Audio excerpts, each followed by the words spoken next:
Сәлем достар, бүгін сіздермен өте жұмсақ, дәмді самсаның рецептісімен бөлісетін боламын. Менімен бірге болыңыздар. Алдымен қамырын жасаймыз. Ол үшін бізге ұн, сары май, пісте май, суық су және айран керек. Тұзды суға араластырып қоямыз. Сары майды өткіштен өткіземіз, немесе пышақпен майдалап турап, ұнмен жағысылап араластырып біріктіреміз. Сары майдың орнына жоғары пайызды маргаринді қолдансаңыздар болады.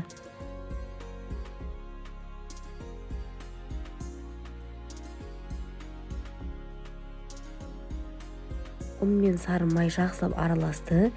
Енді пісте май, суық су, айранды қосып, жұмсақ қамыр илейміз.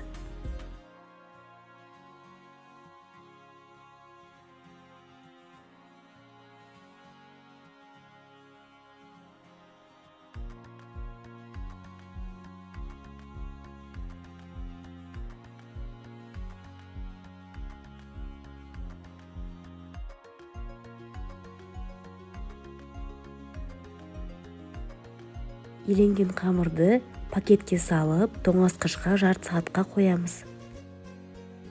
Жарты сағаттан соң қамырымызды алып, ұнның көмегімен жұқа етіп жаямыз.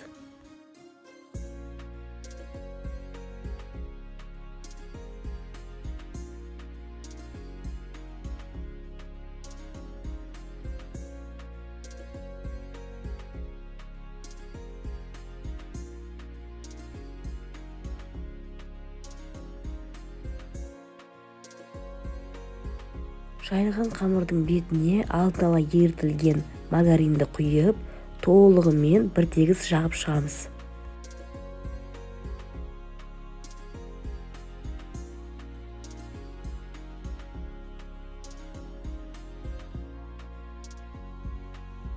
Енді үстіне молдау етіп ұн сеуіп шығамыз.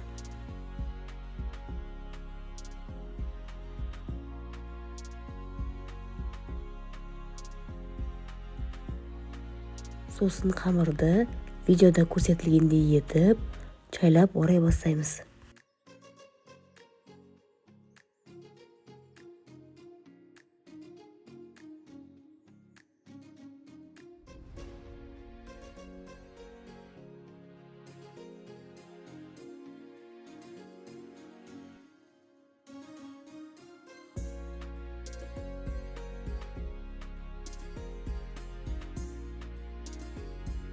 Қамырды пакетке салып, 1-2 сағатқа тоңазытқышқа салып қоямыз.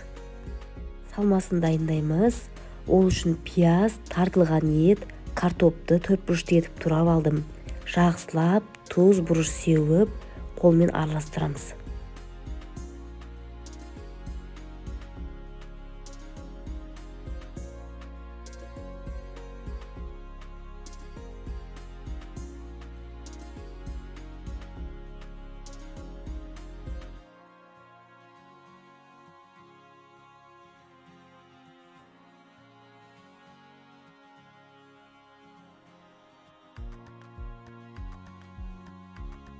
Бір-екі сағаттан соң тоңазытқыштан қамырымызды алып, бірдей бөліктерге бөлеміз. Әрбір бөлікті 45-46 граммнан бөліп шығамыз.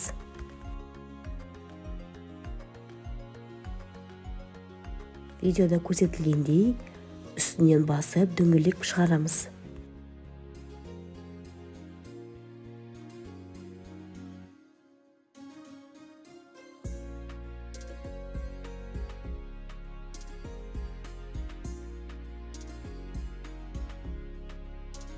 Әр дөңгелекшені кішкене ұнның көмегімен дөңгелек етіп жаямыз.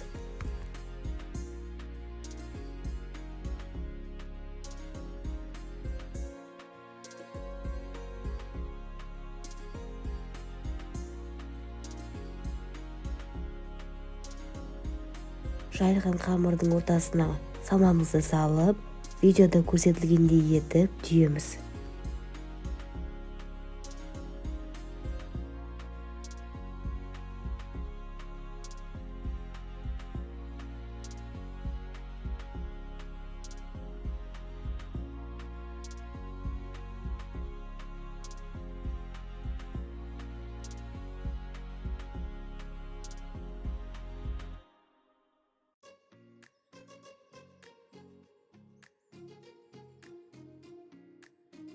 Осылайша барлық қамырымызды түйіп, майланған противенге жайғастырып шығамыз.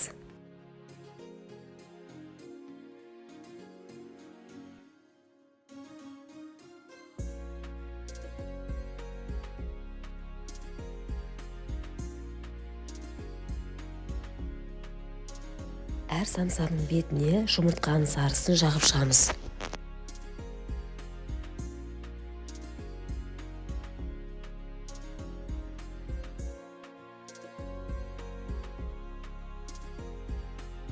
Соңында бетіне күнжіт сеуіп шығамыз.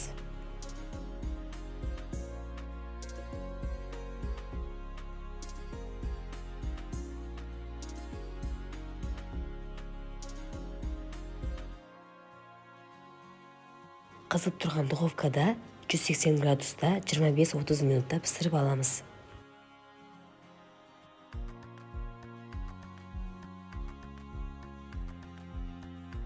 Міне біздің самсалар дайын болды.